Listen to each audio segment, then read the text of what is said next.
Hey, what's going on? It's at the letters Arden Zwelling and Ben Nicholson Smith. Our producers are Christian Ryan and Mike Tassoni, and this is the special holiday edition of At the Letters. Ben and I are going to answer your questions and give you something to listen to here on the week of the holidays. Hope that you are having a happy and a safe holidays wherever you may be, and winding down this terrible year. So let's get to it. Ben, you have sent us your questions on Twitter. We're going to answer them right now. First question comes from Link at Link1005. Hi, Arden and Ben. What are your thoughts on Alejandro Kirk? Do you feel comfortable enough with Kirk behind the plate? And is his bat legit enough to be the primary catcher for this club moving forward? Looking forward to the next pod. Ben, I'm looking forward to your answer to this question. For sure. And I'll start by saying thanks to everyone who sent in questions. We're going to get to a lot of them, a couple dozen questions at least here. If we don't get to yours, we still read it. We still appreciate it. And with that said, yeah, we'll start with Link here. I think Alejandro Kirk is in a good position for this team. I think his bat is super intriguing. I don't think that he's someone that you pencil in as a starter. I do think that there are still questions around what he brings defensively, but you love the bat, you love the contact ability, and it's just intriguing to see a player with his body type and with his kind of pedigree and history coming up through the minor leagues, succeeding at such a young age. And it's going to be fun to see what he can do in 21. Let me put it to you this way. If nothing else changes and the Blue Jays go forward with the catchers who are currently on their 40-man roster, is Alejandro Kirk on the opening day 26-man roster? I think I find it easier to imagine a scenario where the Blue Jays bring in a veteran. And this could be, I'm not saying Caleb Joseph, but in the mold of a Caleb Joseph, someone who likely signs a minor league deal with this team, is a caddy of sorts, someone who brings experience to the pitching staff. And then Kirk, in that situation, would start double A, triple A.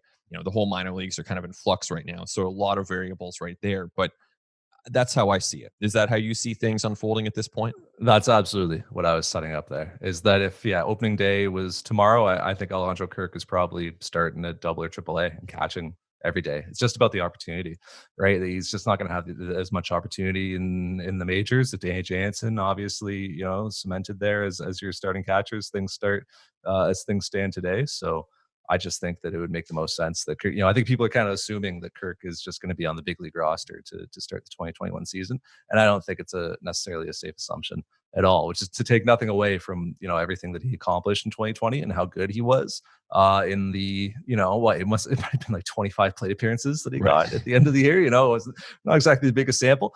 But yeah, I think that's the most likely scenario is that Kirk starts in the minors just so that he can get some games under his belt, some innings under his belt, and be catching consistently.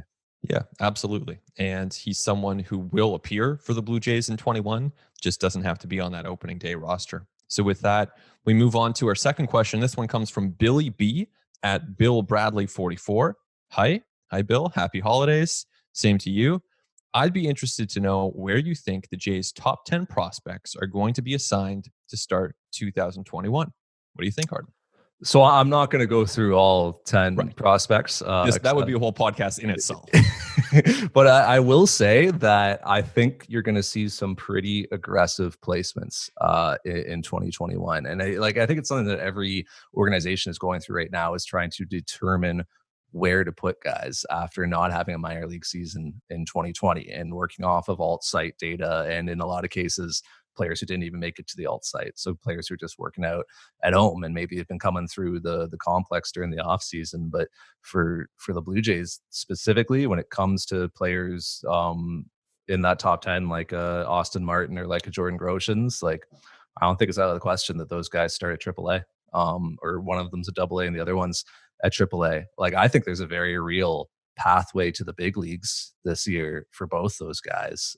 Austin Martin especially, I think there's a very real opportunity that if those guys hit the ground running at the AA, AAA and show everything that they need to show, that they could be major leaguers by the end of the 2021 season. So I think you're going to see some pretty aggressive placements for the Blue Jays, because I think that they learned a lot of things in 2020 about challenging young players with aggressive assignments. You think about, we just talked about Alejandro Kirk, right? Like, talk about a guy who went to the alt site having not played above A ball in his life and earned himself a spot on a major league club. A lot of that had to do with the opportunity that was there in the big leagues, and Blue Jays needing a catcher and needing some more offense from that position. So that would have to happen for a Martin or a Groshans. There would have to be an opening and there would have to be a need at the major league level. But I think those guys will have a pretty easy job proving that they're worthy of that opportunity.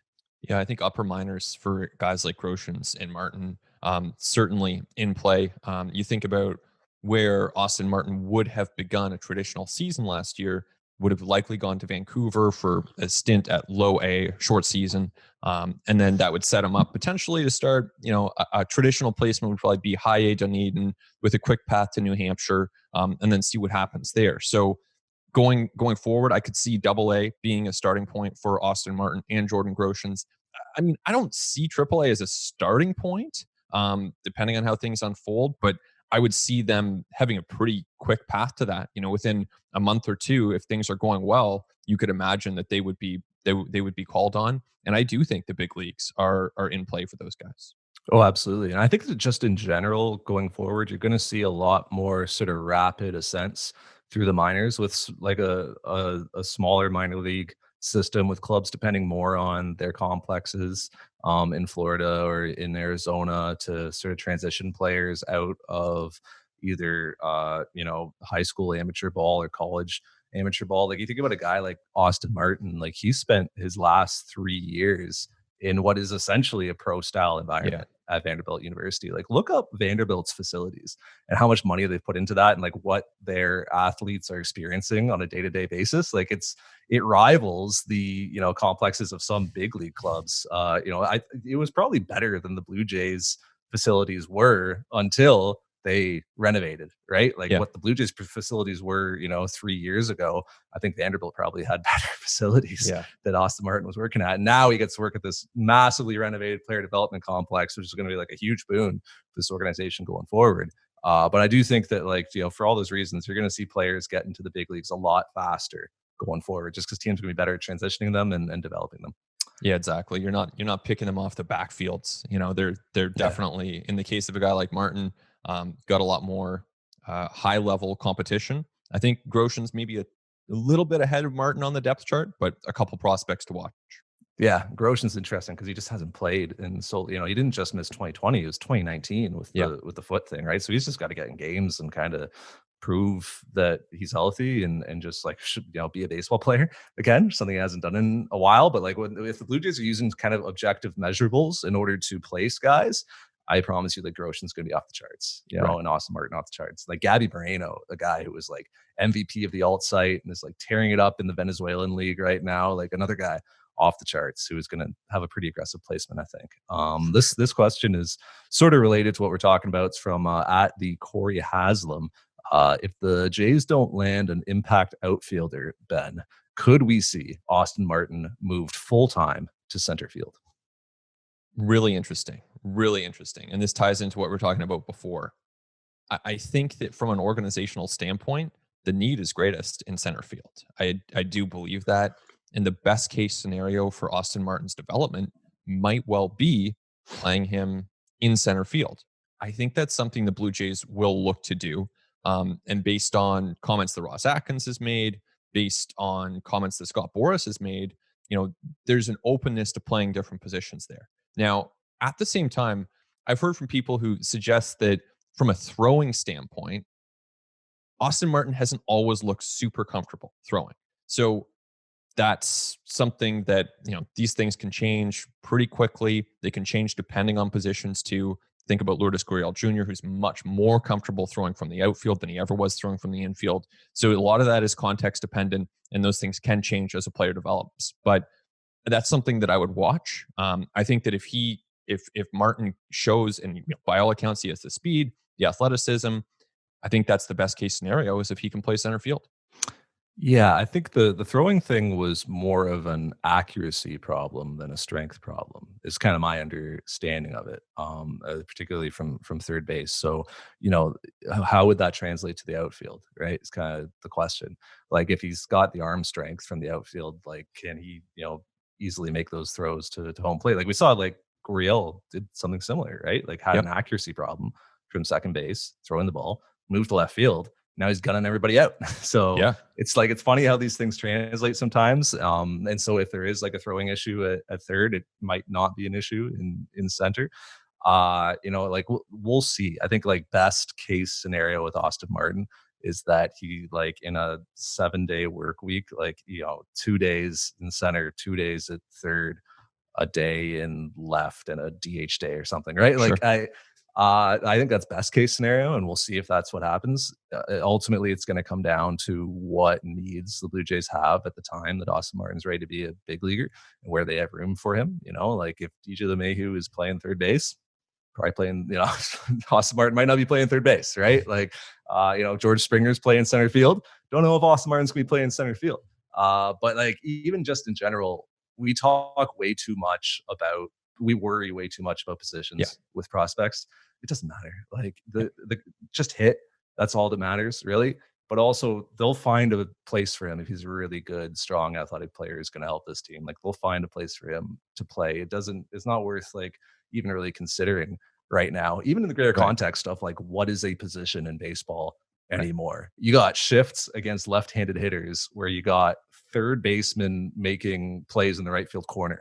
So like, it's what even is a position anymore? MLB is becoming so much more positionless as we go forward. It's kind of like basketball in that way, and other sports where kind of the lines are blurring. So this will all sort itself out, I promise. Right. I don't think the Dodgers are worried too much about, is Max Muncy really a first baseman or is he a second baseman? Is Cody Bellinger our center fielder of the future, or is he just a guy who can play an amazing first base and who can also play center field? And of course, he could play left or right if he wanted to. He could probably pitch too. I mean, those are good problems to have, and it comes down to the bat, like you said. So as long as Austin Martin hits, they'll figure it out. And if he can field well, that's a bonus, and the Jays will do everything they can to make that happen. Just hit. That's right. All right. So another question for you, Arden, and this one comes from Aiden Hauker at Breakfast 905. Out of the biggest name free agents the Jays have been interested in, so LeMahieu, Springer, Realmuto, Bauer, etc., which player do you expect to fall off the most in the latter years of a realistic contract? LeMahieu's the oldest of that group, I want to say, right? He's 32 and Springer's 31. Bauer's around 31, 32. Realmuto's like 29, 30. Yeah, Realmuto, I think, is the youngest of those. Yeah, so LeMahieu being the oldest, I mean, that's kind of the easiest answer there. If you're, in year 5 of a 5-year deal with a 32-year-old and he's 37, is probably not going to look so great at the end of it. But that's like the case with any 5-6 year contract the Blue Jays are going to sign with a top of the market free agent. Is like, you're going to be buying some decline, like you're paying for some decline years, right? Like it's the same thing with the Russell Martin deal, right? Like first couple of years looked great, fantastic, got him when he was still like in the latter part stages of his prime and productive and playing every day and awesome. And then by the end of that contract, it was kind of like, oh geez, what are we going to do about this situation?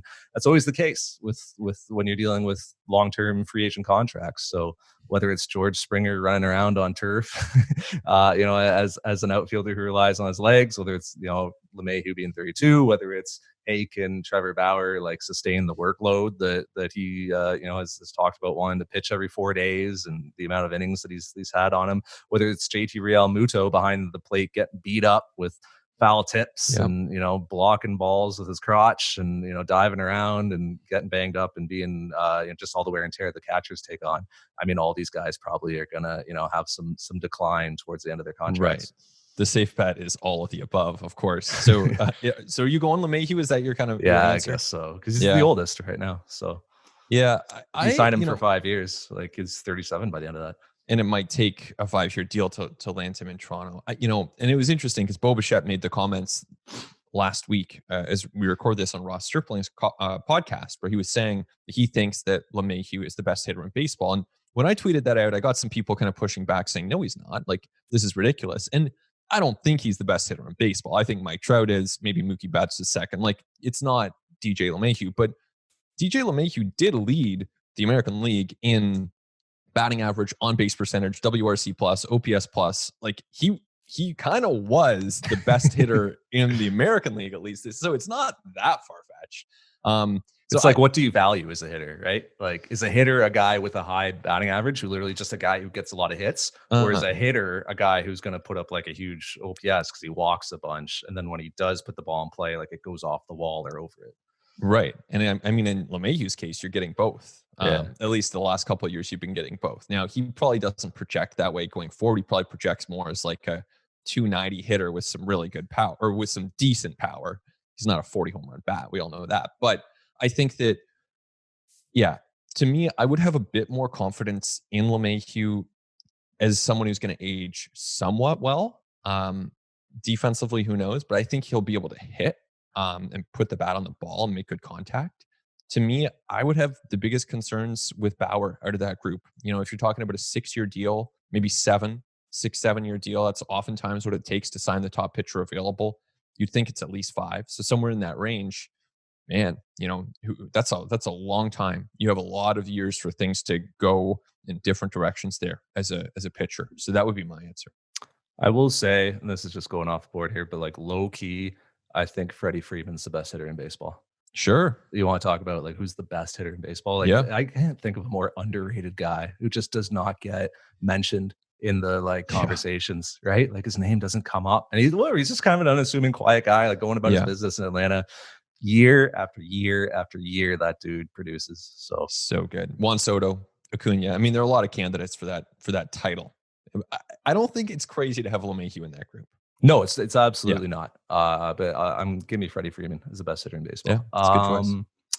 At Mike Mac 2112, what features would you like to see, Ben, at the new Jays ballpark? This is from Mike in Guelph.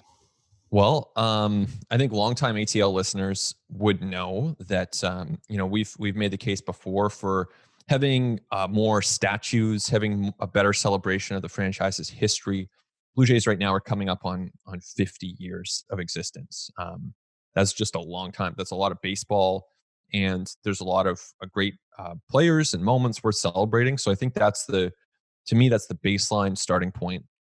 And, you know, in years past, obviously not 2020, but you and I have had the chance to go to a lot of different ballparks, and you just see at different parks, teams do a way better job than the Blue Jays at this. The Blue Jays are like, they're one of the worst teams that I've witnessed at celebrating their history. They just, you know, the Trop probably would be another space where there's not really a lot of great celebration of the Rays history, but also the Rays are way younger than the Blue Jays. There's less history there to celebrate. So I think that would be the number one for me. I think obviously you're looking at retractable roof, you're looking at natural grass. If you can do that, you want to better integrate the city and the stadium. So all those things come into play. And those are some big asks, but if you're going to the point of making a new stadium, you should be thinking big, and you should be ambitious in what you're trying to achieve. Roof is number one. Like, need a retractable roof. Right. You're playing baseball in Toronto, Ontario, Canada in April. You need a roof. And you hope also playing baseball here late in October as well. So you need a roof, and then that connects to how you open up the ballpark to the city, as you mentioned, because you want to like feel the city when you're in the ballpark. You want to be kind of open to whether you're incorporating the skyline like at PNC Park with the beautiful skyline there in Pittsburgh, or whether it's like you're incorporating the waterfront. If the Blue Jays are moving towards the Portlands, right, and if they're going more towards the water, if you can incorporate some of that, although it's like it's not the most picturesque well, it's not exactly McCovey's Cove, but if you can something like that. So figure out how you get the retractable roof in there, and then what kind of like glass panels you're going to have on the side, or what sort of like Houston like made park scenario you're going to have where it retracts and you're actually feeling some of the city. So that's like the really big one for me. I don't care about natural grass. People are so crazy about the playing surface. People are so crazy about grass. I don't think that it was ever realistic that there was going to be grass at Rogers Center. I really don't. Like, I don't care what they were studying at Guelph. Like, I just don't think it was ever going to happen. You're growing a massive amount of grass indoors in this like Dungeness ballpark. Not at Rogers Center. No, right? No. What about in a new park? I don't care. Like, just what's feasible. What makes sense, right? Like the synthetic playing surfaces are good. Like, they're fine. You're seeing a lot of more teams are moving towards them now than away from them. There are like Yes. 5 ballparks now that have them. There was only 2 a few years ago. So if it's easier to maintain and if it's going to give you a more consistent bounce, a more consistent playing surface rather than like have sort of, differences depending on where the ball lands, like I don't care. Who cares? It doesn't impact my enjoyment of the game watching it, Mm. whether it's natural grass or artificial turf. I don't care. Like, so, if I'm a player and I'm running around on it, I'm going to have some views on it. Sure. So let's listen to them. But like as a spectator, why do I care? It looks better. It looks about the same. What are you, if you're at the ballpark, you're staring at the grass? No, you're watching the game. You're yeah, but staring at the field. it's part of the experience of being there. I think that, yeah, like I think it adds something to me. And that's not to say that it does for everybody, but it adds it just creates the feeling of it's more like you're outside. It's more a pastoral game when there's grass. It's less like you're inside the Astrodome and it's just like this, you're playing like arena baseball. It's more like you're truly outside. I just think people get way too crazy about the Yeah. playing surface and about the grass. Who cares? It doesn't matter. And like beyond that, like better craft beer options is a huge Totally. one. Better local beer and food options. Not that we get to enjoy them there, No.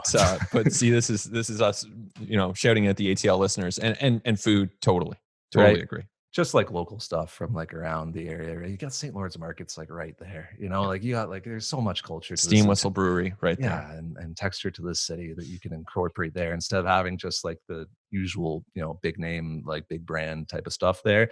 Give people some cool local stuff to eat and drink and some cool places to like consume it because like modern ballparks now are kind of like about anything but the game. Like they're about like give us something to do to distract us from this boring game being played. So like give us a bar in left field, right? And give us a place where you can walk around like the flight deck and whatever. Like you just got to give people things to do and places to congregate, to gather, like kind of those open spaces. So that's kind of like smaller stuff, beyond the larger architectural concerns of like a roof and opening this thing up and playing surface. And a press box that's not in the left field corner, please. My press box right now is my kitchen table. So yeah, I don't know. Yeah. True. Being at a ballpark would be an improvement. True. We'll start with that. All right. Our next question comes from Chris. Chris MC0874. Thanks for the question. Do you think, because of the shortened 2020 season, the teams may be inclined to go with 6-man rotations to help with workloads? Thanks. What do you think? Yeah, I could certainly see it. Like, I think it's going to be a case by case basis. It's going to depend on the pitchers that you're relying on. If you've got like a Tanner Roark, like I feel pretty confident sending him out there to throw 150, 60, 170 innings this year, right? Like he's done it before. It's kind of been the hallmark of his career is durability.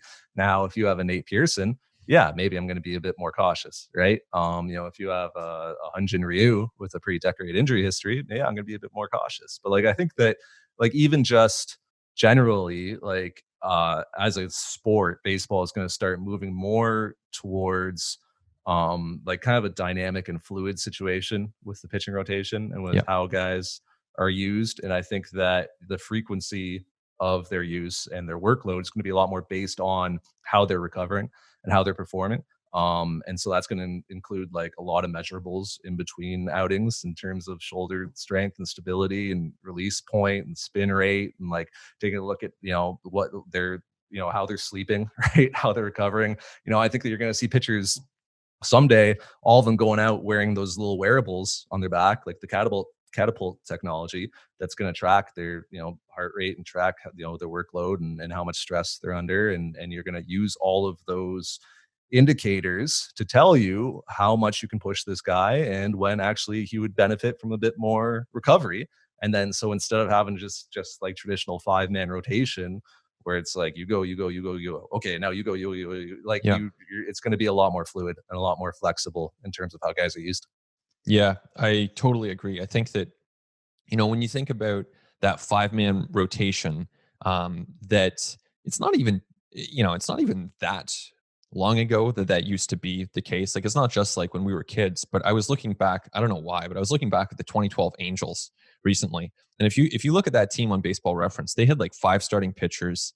CJ Wilson was one of them. Vernon Wells is on that team. I think that's why I was looking at it. But anyway, it's relatively recent that was the model.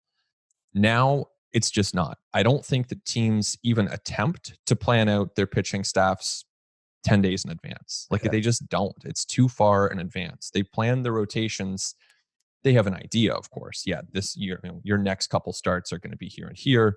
If you are, an established starting pitcher, you have a pretty good sense of what that's going to look like. But in the case of other pitchers, it's really day by day, it's week by week. You're constantly optioning guys back and forth. There are health concerns. This year, there was COVID to take into account that might lapse or might continue into 2021.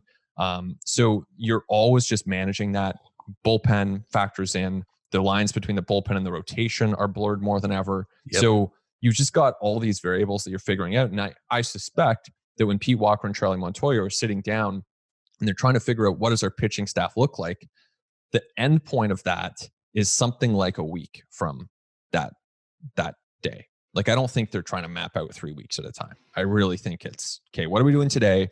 How does that impact tomorrow? And then we have a general sense, this is how we're going to use guys for the next few days after that. Yeah, even blurring of lines between roles, as you mentioned, right? Like, what's going to be a starter going forward, right? What's going to be a reliever? Like, I think that you're going to see a lot more creative. What we've seen that everybody hates lately in the way pitching staffs have been used. I think you're just going to see a lot more of it, man. And I just think that the days of having 5 workhorse starters who all throw 200 innings is probably well behind us. And that moving like, will there ever be another team that has 5 starters that go 200 innings? Can't imagine it. Yeah, right? I don't think so. It's hard to imagine that happening, especially it's just how hard guys throw these days, right? Yeah. And like how max effort everything is. Every pitcher is like trying to throw as hard as he can and as nasty as he can.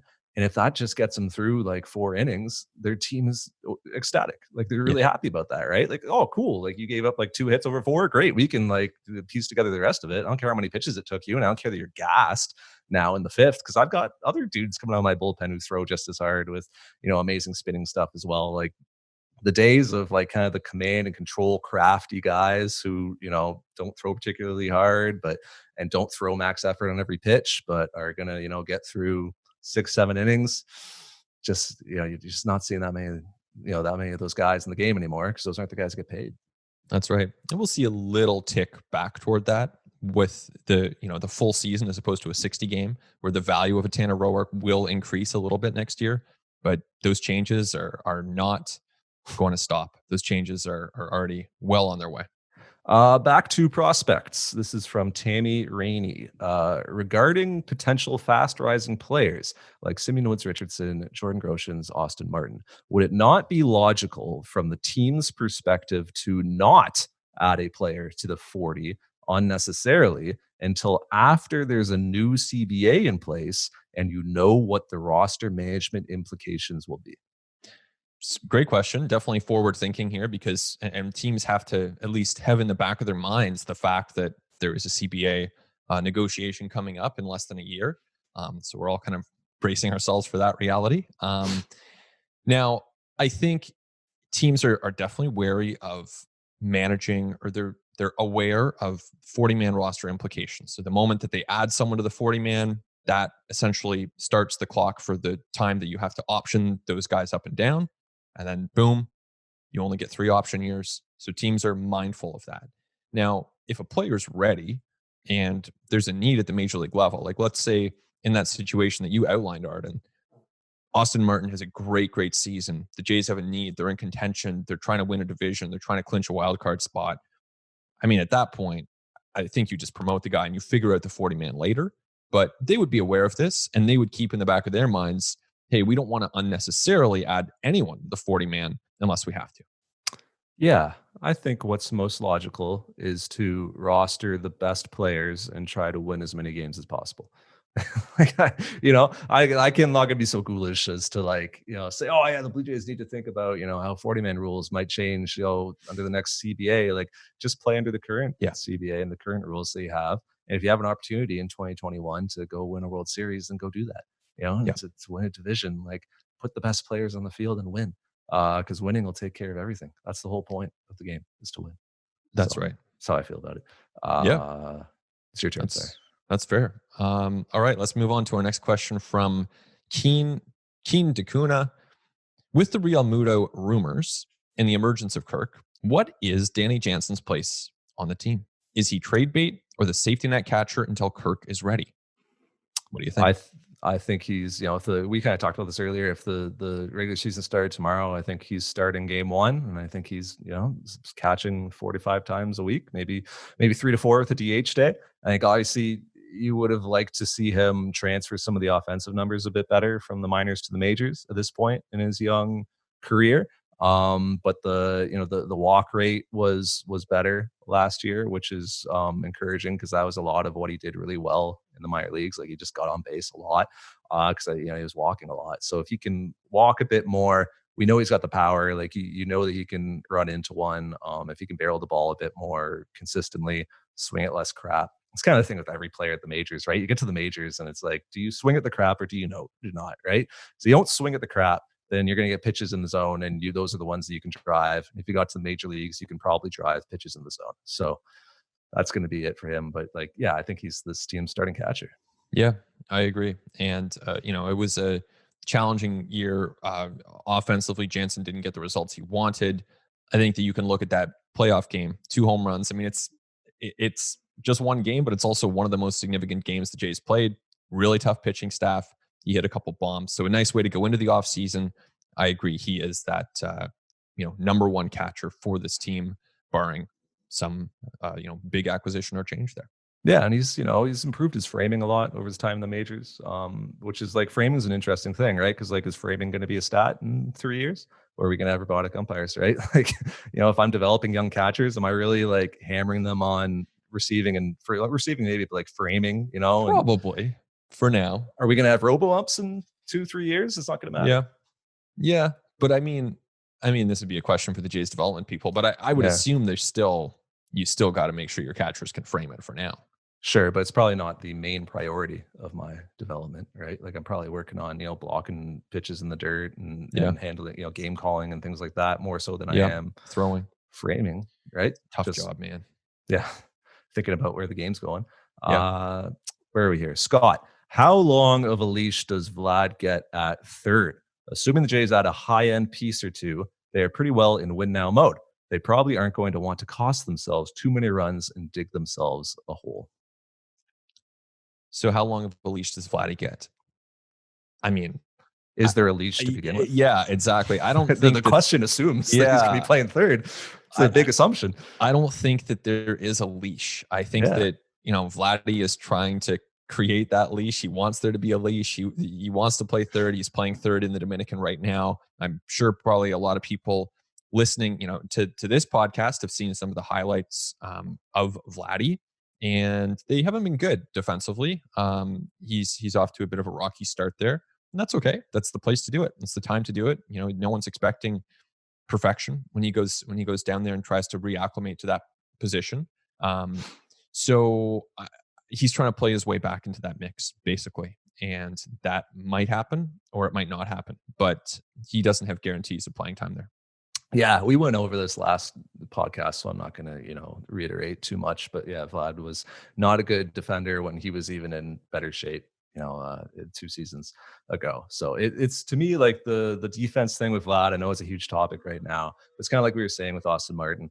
Just hit, and nobody's going to talk about any of this stuff anymore. If Vlad's out there with a 380 OBP and a 450 slug, nobody's going to be talking about his defense. You don't think so? I mean, at that point, nobody's going to care. At that point, it's okay, just be Miguel Cabrera. That's fine. Yeah. Are we upset about that? No. That's Everyone fine. would take that. If you could snap your fingers and do that, I think the Blue Jays would. Just hit for him your potential, man. Yeah. Just hit. That's it. Yeah. We only talk so much about his defense over the first 2 seasons of his big league careers because he hasn't quite hit to the potential that he obviously has. Yeah. He hasn't fulfilled that potential. But if he was, hitting like Juan Soto or Ronald Acuna or something, we probably would be just be a first baseman. That's cool. You screw up a pop fly in foul territory every once in a while, that's okay. Because you're hitting 45 bombs. It would be okay. It would be a different conversation for sure. It would be a different conversation. I mean, But even then, Soto and Acuna are better defensive players than Vlad. No, that's true. He's not good. Tatis. The young guys. He's been well below average defensively. So I think that just further underscores the point. He has a lot of work to do if he wants to be Yes. back in that mix. All right, we have a question here from Choice Bro, who listens to our podcast regularly from Australia, which is awesome. Thank you for listening. Do you think the uncertainty with the 2021 season and where the Jays are going to be based, Buffalo, Toronto, etc., is going to hamper signing a big free agent? I think it's definitely a question that's coming up for them. As much as they may try to like downplay it, I think for sure, like it's going to be every free agent's asking about this, and every representation of that free agent is making their client very aware of the possible outcomes here, as they should be. That's their job. I think the Blue Jays being upfront about, look, we want to play in Toronto, and here are what our alternatives would be if we don't. And it, like Buffalo was mentioned in the question. I hear a lot of Buffalo talked about like the Blue Jays are not going to play in Buffalo this year. I don't think. I really like very, very small percentage chance that the Blue Jays play in Buffalo. Like I really think that they're going to try to play in Toronto. Yeah. We'll see if the government lets them or not. If they don't, I think most realistically they play in Dunedin. And whether that's just for the first couple months of the season until there's vaccine prevalency and they can come up to Toronto and play in Toronto, even in front of fans, who knows? Or if they're in Dunedin for the entire year. I think that would be the primary alternative. And then beyond that, it would be the players saying, we don't want to play in a minor league ballpark. We want to play in a major league ballpark, which a number of the players wanted to do this season. Blue Jays tried to make it work out and they couldn't. And then everybody settled for Buffalo. But the players came back and were like, no, this time get us a big league ballpark.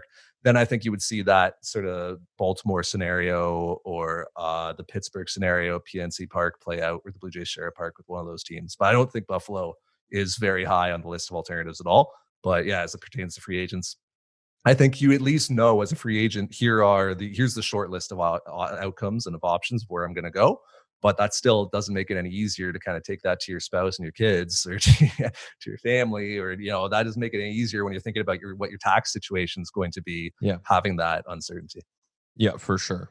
Do you know if that? This is a side note. Do you know if that would impact taxes? Like if they play out of where are you? Where is your work? Like where are you based? Right, but they're an employee of the Toronto Blue Jays. I don't know.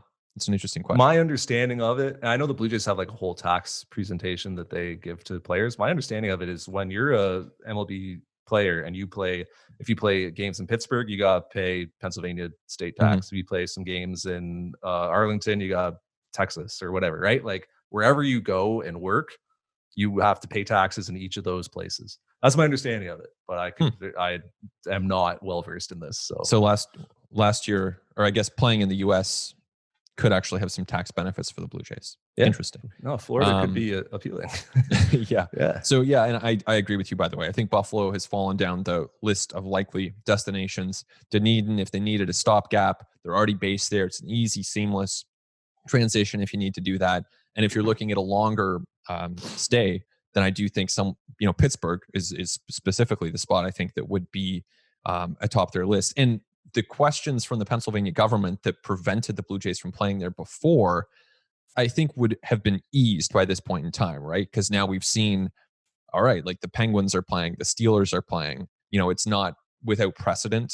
Whereas baseball in the summer was forging this path for the first time in a lot of ways. So I do agree that that's probably not the biggest factor for free agents, but it's something that will be on their radar in those conversations. Yeah, and there's questions of where can you have fans, right? Like how would revenue split work if you were playing, sharing with Pittsburgh or sharing with Baltimore, in Dunedin, like what kind of crowds could you attract down there?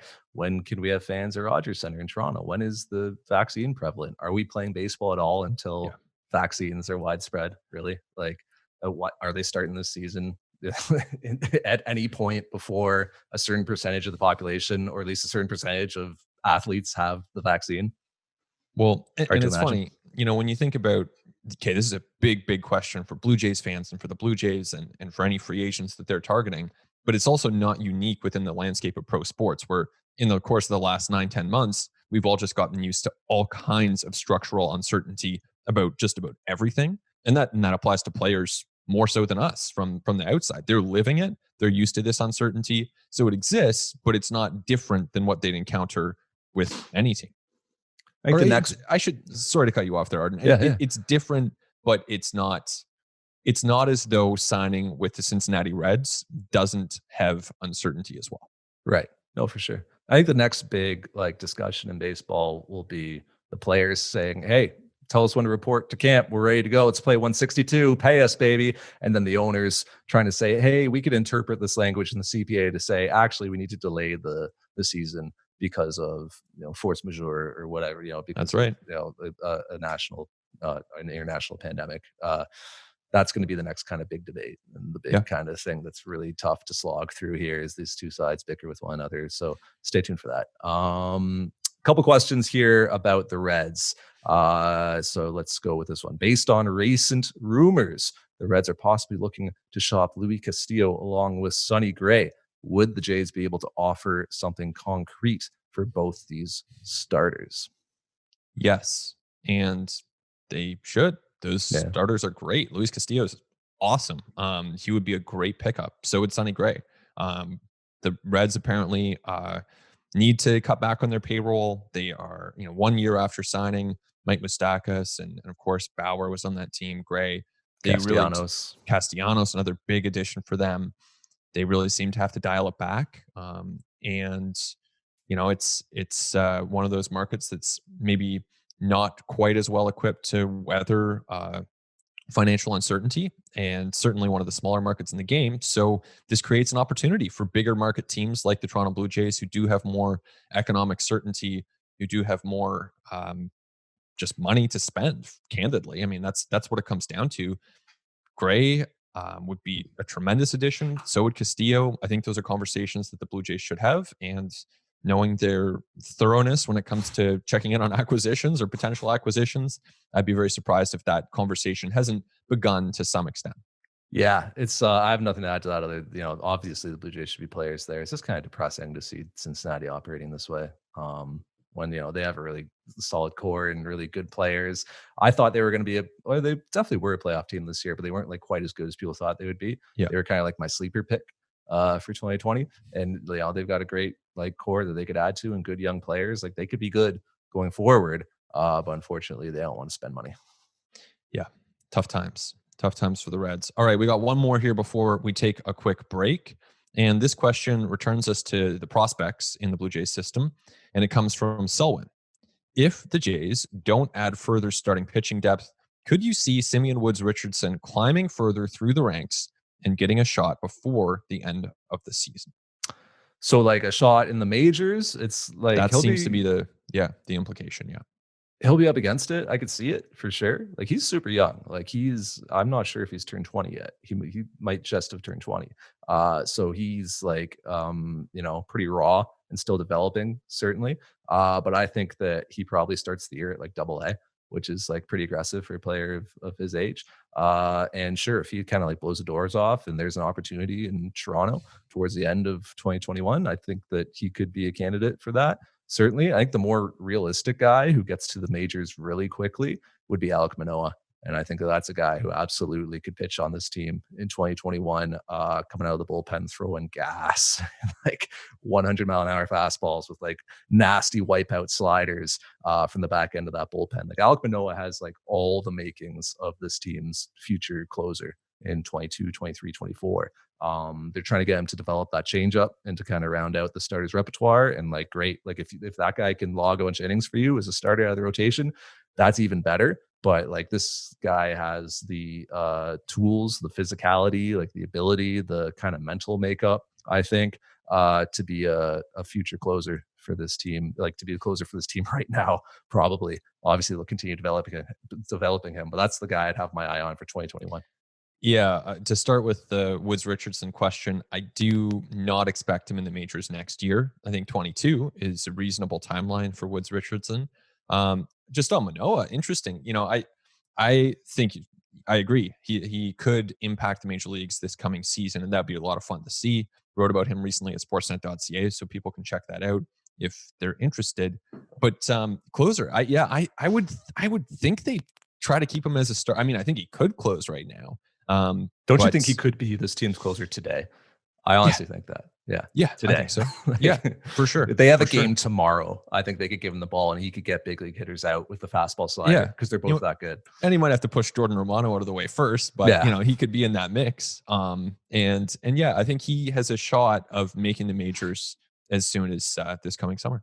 But yeah, obviously, best case, he develops a changeup and it's effective, and he's like turning a lineup over a couple times and pitching as a starter for you. Absolutely best case. But I think that's a guy who I'd put in a major league bullpen right now. He's legit. He is. Let's take a break, but we will continue with more of your questions after this on At the Letters. It continues on At the Letters. Arden Zwelling, Ben Nicholson Smith, our producers Mike Tassoni and Christian Ryan, and we are taking your questions. Ben, this one comes from Kyle Derbyshire, whatever. I'm gonna get some names wrong. I just gonna have to deal with it. Could you guys see the Jays signing a big name free agent and still trading for Francisco Lindor?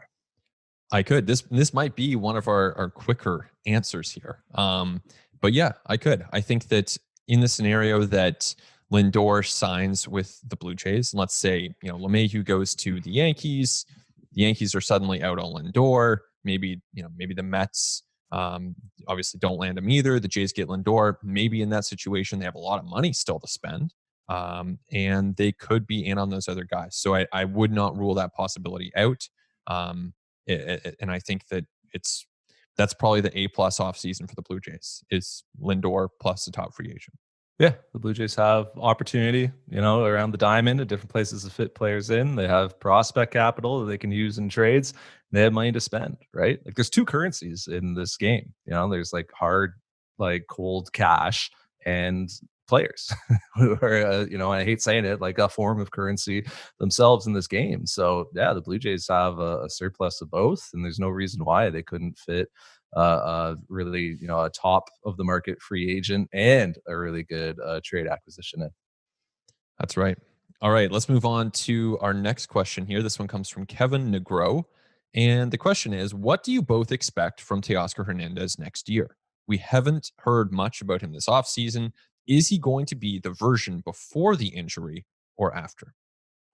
I'm not so worried about the injury with him. Like Teoscar Hernandez's career has been one of such like high peaks and low valleys, right? And there's just been so much, he's just fluctuated a lot in terms of his performance. So it's kind of hard to like buy into anything, right? Like it was a 60 game season, right? And he probably would have played in 50 of the games or maybe even fewer. So, it's kind of hard to just take that, say, oh, that's what he is now. And that's what he would be over the length of a full 5 or 6 month campaign. Like even consider the fact that the game this year was played without fans in the stands, without that added pressure and the added kind of like adrenaline and increased heart rate. It's probably a bit easier to lay off with tough pitches when you're not doing it in front of like 50,000 people at Rogers Center. So like I don't know, like it's very difficult to protect him going forward. I mean, certainly you look at the exit velocities and how hard he hits the ball and the quality of contact that he makes. You look at his speed, and his athleticism, and you say, yeah, there's like a lot of reasons why this guy should be able to continue his production, but he's going to have to keep laying off of bad pitches, getting to pitches that he can hit. I know it sounds simple, but I think that's what it is. Right. And pitchers are more and more aware of Teoscar Hernandez. He's been around the league more and he's had more success, which makes him more of a focal point, I'm sure, for other teams around the league as they try to game plan, think, what does he swing at? What does he lay off of? Do we sneak in, a first pitch curveball for a strike against him, knowing that he is a really good fastball hitter? So a lot of back and forth there for the Blue Jays. But, when I think about what's a likely expectation for Teoscar Hernandez, I actually think that the likely outcome for him in 2021 is for him to be an above average, and I mean like well above average major league hitter. I think after what we saw the end of 19 and then in 2020, I would say a 120 OPS plus is reasonable, and that's really good. That puts you in the conversation of being an all-star type outfielder.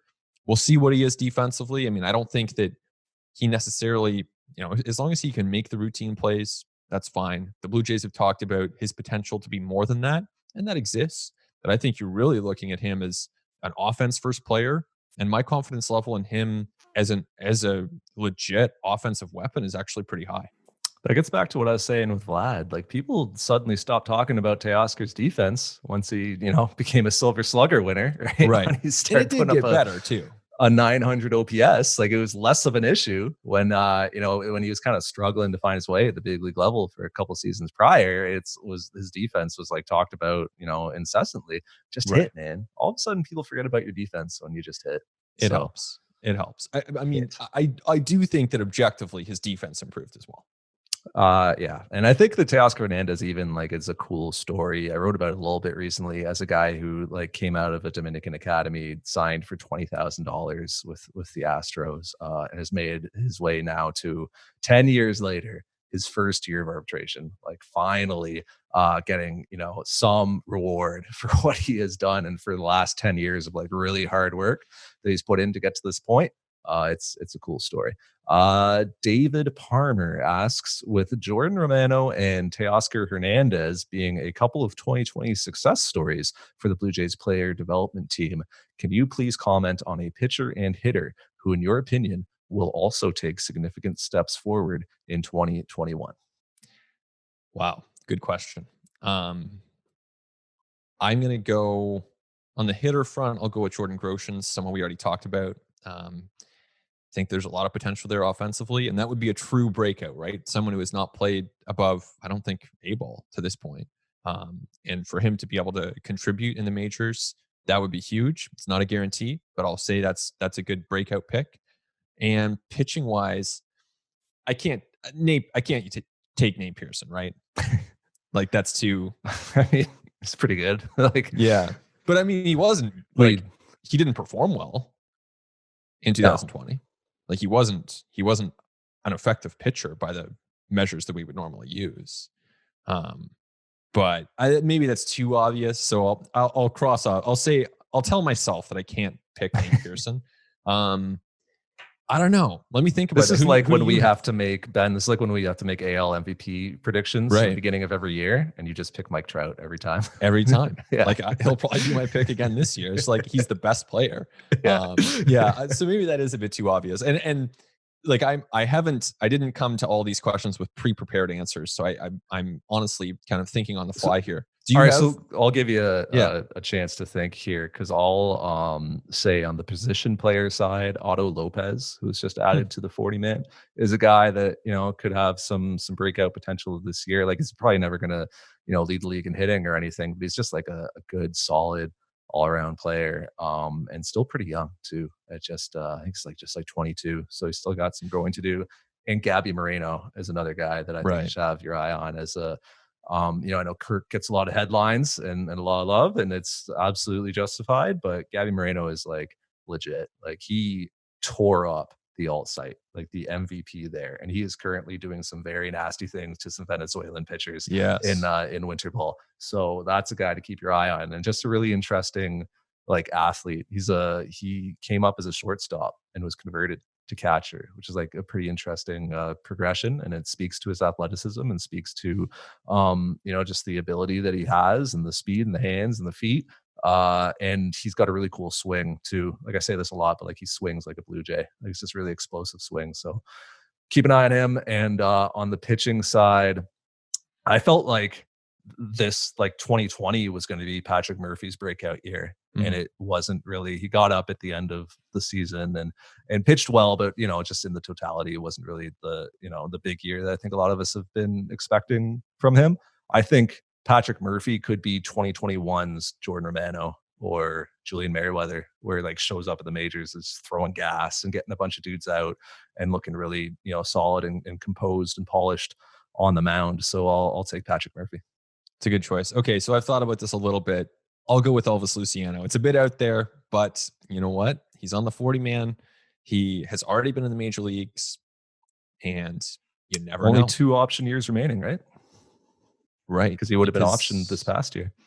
Yes. Would have been optioned in 2020. Yes. So that's he wasn't optioned in 19. So no, by definition, you got to find out on him within the next 2 years. Yeah. So I'm going with Luciano. Let's see what he's got. That's my pick. Cool. All right.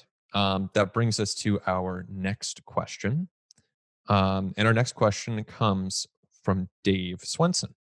Who will be the Blue Jays' best overall player this year? Barring a defensive upgrade via signing or trade, will they get any better at run prevention? And so this is a little bit two questions in one. When I initially read this question, I'm not sure if this was Dave's intention, but when I initially read this question, I kind of read it as, who will the Blue Jays' best defensive player be in 2021, which I think is a very interesting question, and one that got me kind of puzzling over that one. But I'll let you take that one however you want. Yeah, I think best overall would have to include offensive production as well, right? Like just no doubt. Yeah. So the Blue Jays' best overall player this year, like it'd be hard to not say Bo Bichette. I agree, considering what we've seen from him already at the big league level. I'll give a sleeper dark horse candidacy to Lourdes Gurriel Jr., who, if he continues to kind of take the strides that we've seen from him, and if he like stays healthy and is really settled in a corner outfield spot, like maybe all of a sudden like he's having a Teoscar year like Teoscar had last year, and it's like, hey, MVP votes and giving you solid defense, and like we've seen it from Lourdes before, like he can, the ball just like explodes off this guy's bat, like he makes incredible contact. So that would be a sleeper dark horse for me. And then will they get better defensively without outside additions? I mean, there's still some growth potential, I think, for obviously Bichette and Guerrero and Kevin Biggio at certain spots, right? Like he didn't look the most comfortable at third last year. So if he is playing some third going forward, like maybe he can get a bit better. Like I think Danny Jansen can get better.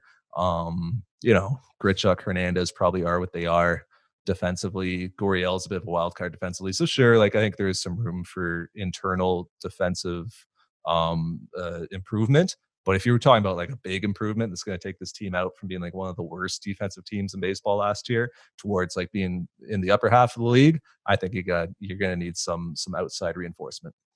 I think that's true, and I agree with the initial thought there that Bo Bichette is the Blue Jays' best player. Obviously Vladdy belongs in that conversation, right? Until we get a better sense of how he fares. Watching his career year by year has been super interesting. Has not lived up to that potential just yet, but we know it's there. So I think Bo is the answer. Vladdy's in that mix. And if we were to read this question as who is the Blue Jays' best defensive player, this got me thinking that I don't know that there's a clear answer. Like Jonathan Davis. Yeah, I guess so.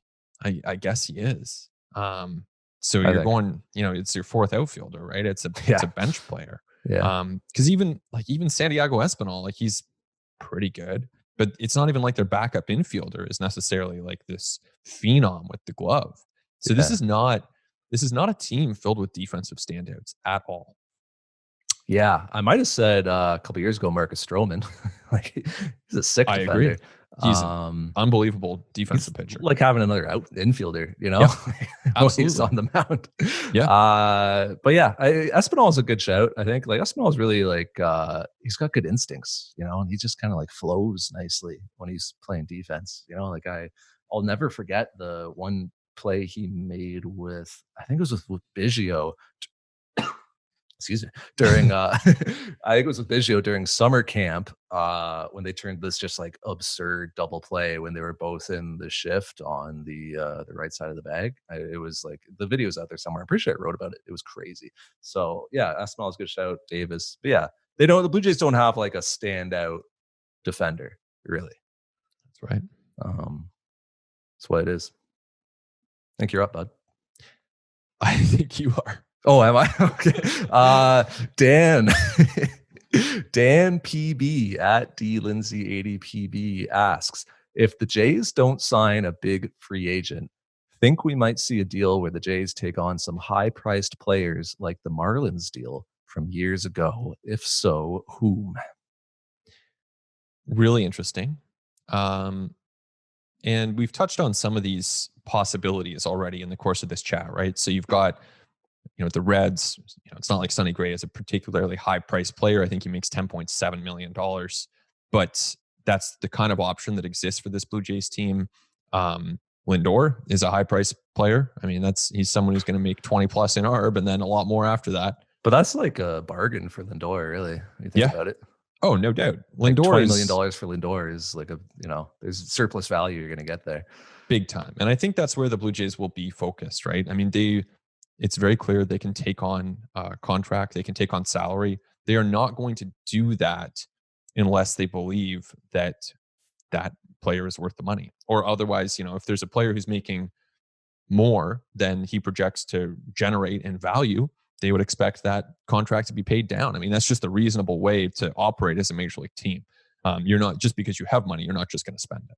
Yeah, absolutely. I think the Blue Jays will, I don't know if you're going to see him take on like a Votto contract, right? No, I do Something not think so. ridiculous. But yeah, when it's like shorter term type of deals like Gray and Lindor, like they have room in the budget right now. And they should use that room, even in free agency. The Blue Jays should be looking to like front load any kind of deals that they're signing with guys, because eventually like Vladimir Guerrero Jr., Bo Bichette, Kevin Biggio are going to hit arbitration. You have to Right. pay these guys more. Teoscar Hernandez is already in arbitration. You got some cost certainty with Gurriel, cost certainty with Grichuk. Eventually your catchers are going to hit arb, right? It's the young pitchers like Nate Pearson.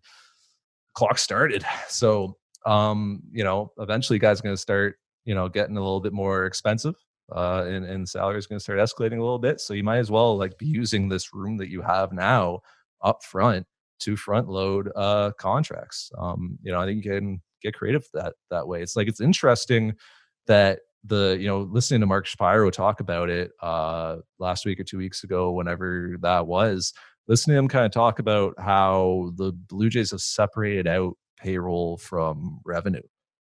Like I think a lot of clubs right now and a lot of front offices have a lot of budget uncertainty going forward, because their owners don't know if they're going to have fans in the stands or not. They don't know if they're going to have paying customers. They don't know if they're going to be selling tickets and selling hot dogs, and things like that. But like, without that revenue certainty, it's very hard to set your payroll budget. It's probably a big reason why the market's moving so slowly.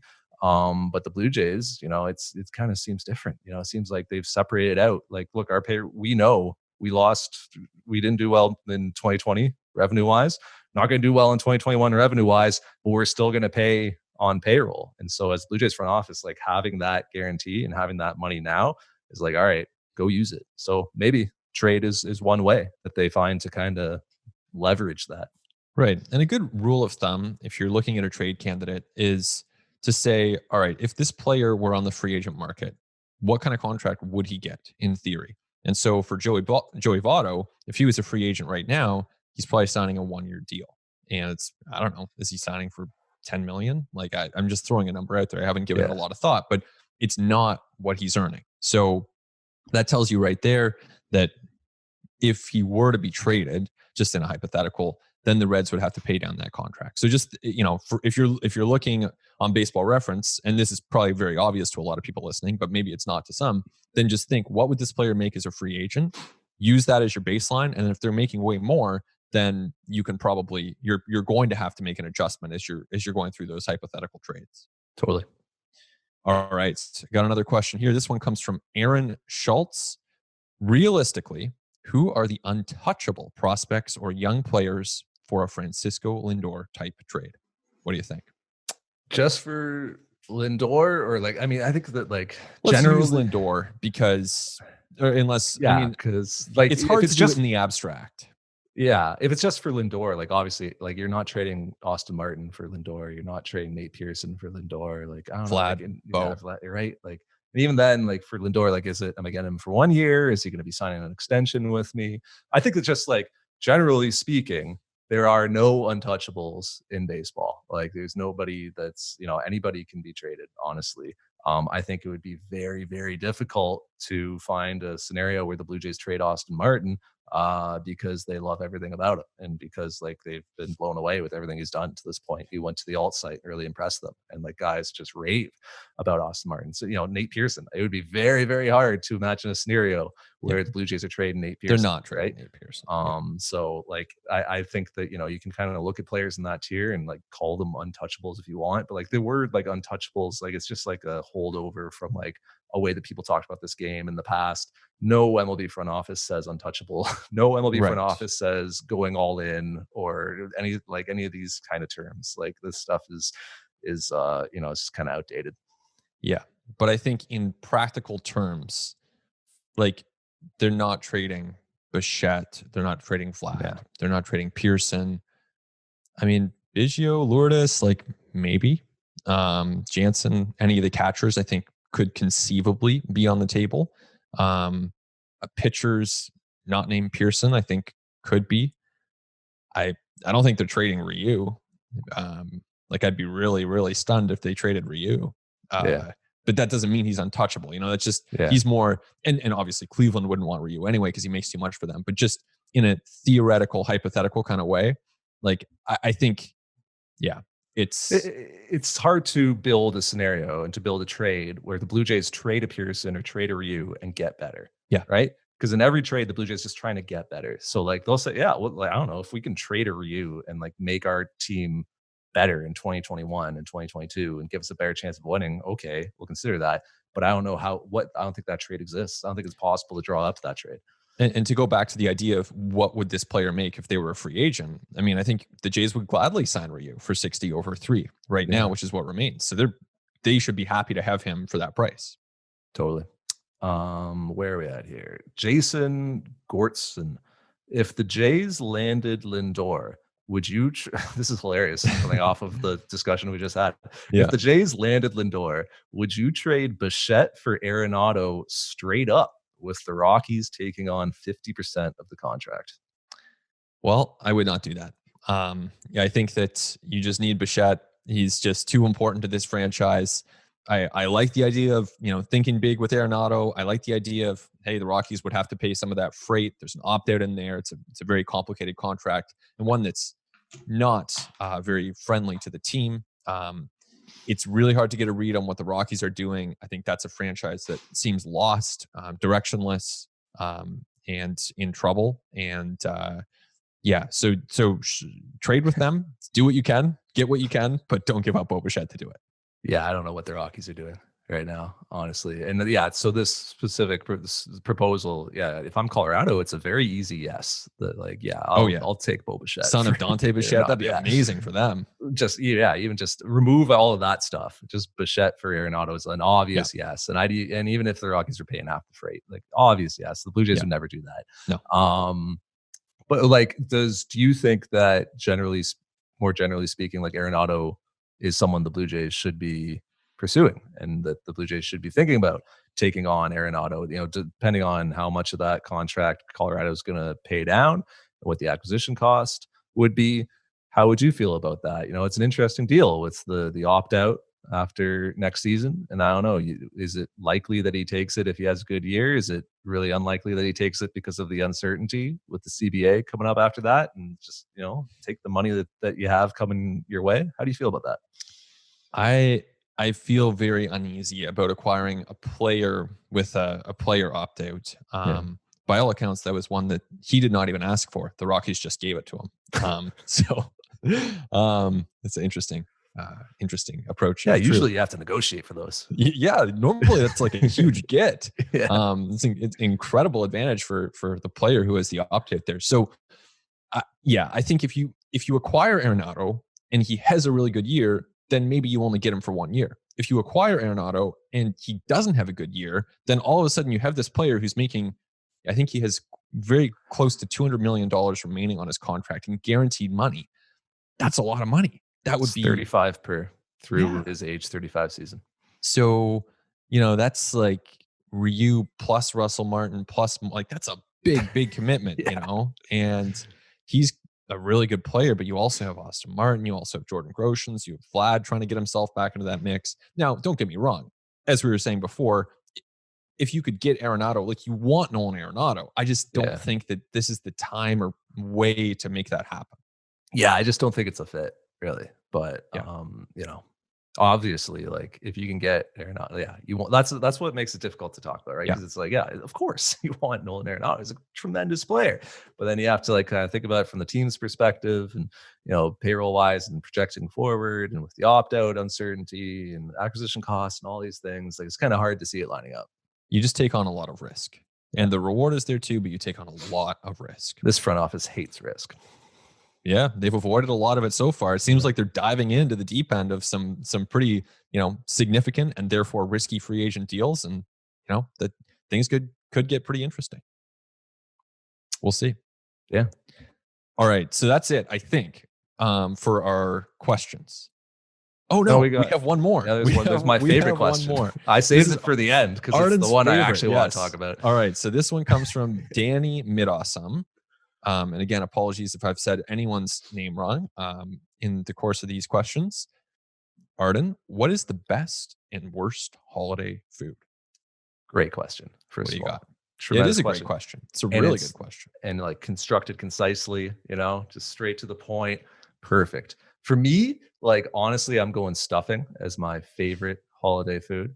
Turkey's great. Lots of things are great about there's not a lot of holiday food I don't like, but it's tough to beat like a really good stuffing. If you're, using some really good bread, like using like cornbread, or if you're like going nuts and using brioche. But like a good cornbread stuffing, I think is really good with, like do it right. Don't like skimp, like do like some serious, like buttery mirepoix in there, right? Like if you threw some leeks in there, I don't think that's crazy.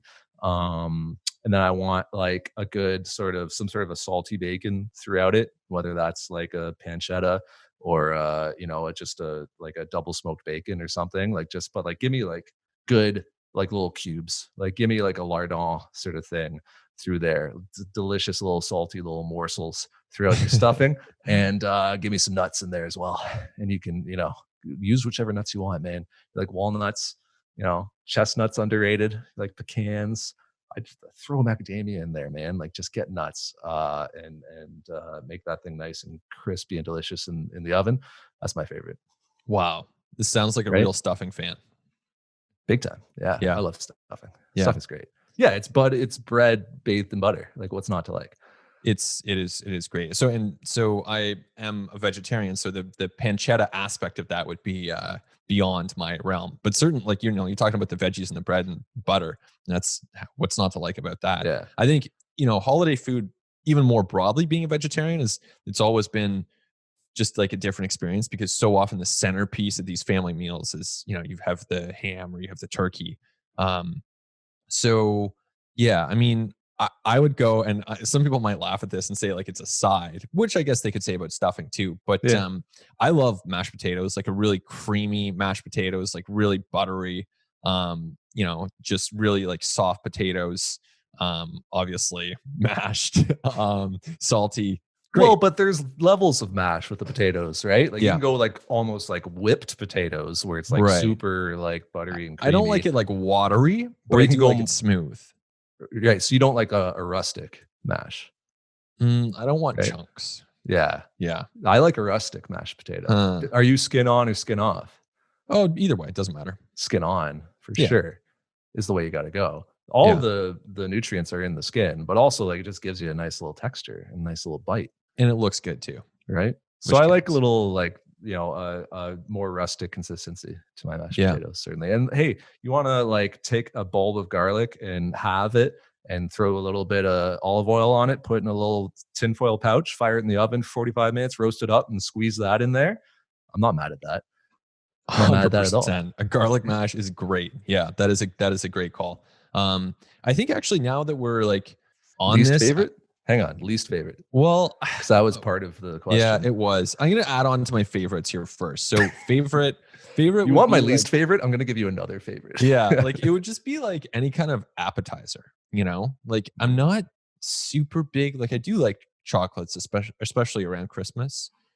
But I think the appetizers, like if you have like some cheesy little appetizers, that's like a great way to go. Like a little vegetarian spring roll, perhaps, or you want just like cheese on crackers? No, more like baked. Like, have you ever had cheese coins? Yeah, a little baked like cheese puff type of deal. Yeah, cheese puffs, cheese coins. Those things they're unreal. So that also goes in the category of my favorite holiday food. Now, least favorite, I don't know. I mean, I could say tofurkey because I've had it, and it's doesn't even sound good. No, it's not my favorite, but it's not horrible. It's not like it gets a bad name, so I'm not going to go there. Right. I don't know. Maybe I'll draw inspiration from your answer here, but nothing is like jumping to mind. So to me, I'm just not a cranberry sauce guy. Yeah. And I don't really understand its purpose on the table and what it's doing. Like, what do you put it on and I why? always assumed it was for the meat because I never Yeah. really used it. So if you like, I don't want a bunch of like sweet, gloopy cranberry sauce Yeah. on my meat because I've cooked my meat properly and it tastes delicious. Yeah. So because I've like brined that bird and I have treated it with the care that it deserves. So the meat is going to sing and taste delicious. So I don't really want any cranberry sauce on there. I want cranberry sauce on my mashed potatoes because then I'm losing the roasted garlic that we've Yeah. already put in there. I don't want it on my veggies because I've tossed my veggies in some butter and salt and pepper and they're freaking delicious. Maybe I've like roasted my squash, right? Or, I've like blanched my green beans. So they're still nice and crispy. Like I want that flavor. I want to taste the broccoli. So to me, the cranberry sauce just like takes over anything you put it on. So I don't need it. Yeah. No, I think that makes a lot of sense. I'll add to the least favorite column here would just be like a heavy dessert because it's just not needed, Yeah. because so often, you're eating kind of all day. You don't need like a big heavy dessert No, I'm not in a my big dessert personal guy. opinion. No, I'm but not I a big dessert do guy. love a nice little chocolate, maybe an aperitif, that's Yeah. a good way to Something go. small. Yeah. Give me like a nice stout for dessert.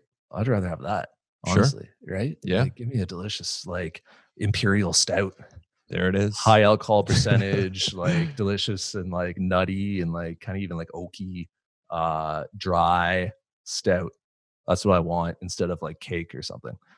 I like it. It's probably the Danny? same caloric load, but like it's Oh, just no doubt. you're drinking it and it's delicious and the alcohol's helping you along and everything's great. So give me that instead of dessert. I hope Danny got the answers he was looking for. You got the most thorough answer of Yeah, anybody exactly. It's who very asked a thorough. question. Very Yeah, thorough. you had something on your mind there. No. Well, I do think there's one more. As long as we're on the topic of ATL questions, we're on our last episode here of 2020. It's been a year where I think there were like months where there was no baseball, no possibility of baseball, no idea when it was going to happen. Obviously, we kept doing ATL. A lot of people kept listening. Most people kept listening, which is awesome. So thanks to everyone for sticking with us. And so I think I've had a few people bring this up, and I think that they make a good point because we started some threads of conversation during that time that we have not fully picked up. And so this being the last episode of 2020, I think it is only appropriate that we follow up on, my new sports fandom and your vegetable garden and and give the listeners some long overdue clarity. I mean, we've been distracted by baseball for months, but yeah. So you, at some point, I don't even remember what episode or when this was, but at some point you were outlining your plans to start a vegetable garden. Yeah. No, Wow, I got how'd it it go? off. I got it off the ground. It went okay. It went like it's my first year doing it, right? So it's more like lessons learned than anything. But like it was pretty good. I had some, I had a bunch of stuff going, man. I had and I gotta like up front thank my mom because she was like huge. She's a legit like horticulturalist. So like she's been doing this for a very long time and she's a pro. So like when I couldn't actually get stuff outside at the very sort of beginning of spring when it was still kind of chilly and still having some frost at night, she was able to keep some of it growing indoors because she's got a whole setup. So she was huge. She was like my spirit guide throughout this whole thing. But awesome. It was a good first year, man. I had, tomatoes all year. Tomato plants did great, which was awesome. I had a bunch of lettuces, which were good. And then ultimately the squirrels ended up getting to those. But I had a good amount of salads out of my lettuces there. What else? Green beans were delicious. Had those. Had some peppers that were kind of like hit and miss, but they did okay. Peppers were okay. I've got garlic in the ground right now. Right. You plant garlic in fall and then you let it chill over the winter and then it comes up in the spring. You get some scapes first and then you get after that some full on heads of garlic in the ground. So that's what's growing right now. I don't know if I'm forgetting anything. Oh, herbs are easy, but like basil, parsley, like just having fresh herbs from the garden all year was great. So it was good, man. It went pretty well. I learned some lessons. It'll be even better next year, I think. Right, because this was your first year really diving in. Yeah. But I mean, it sounds like you got some good stuff. Like it sounds like you legitimately like harvested food that you ate. Yeah. No, I legit Yeah. ate a bunch of food from my garden this year, which is awesome. Really That's rewarding. really cool. So it was cool. All right. Thanks to everybody who sent in a question. Thanks to everyone who listened to Add the Letters in 2020. Very much appreciate it. Thanks to our producers, Mike Desoni and Christian Ryan, for being with us throughout 2020. If the Blue Jays do something spectacular, we will be back to talk about it. I feel like it's like a 4-win player threshold, Yeah. If they sign or trade for a 4-win player or above, we'll come back and talk You about will it. hear from us. If they don't, and if they do something that's beneath that 4-win player threshold, you might not hear from us until 2021. But I promise you that whatever the Blue Jays do, we are going to be here to talk about it at some point. So for Ben, I'm Arden. Thanks so much for listening. Talk to you next time on At the Letters.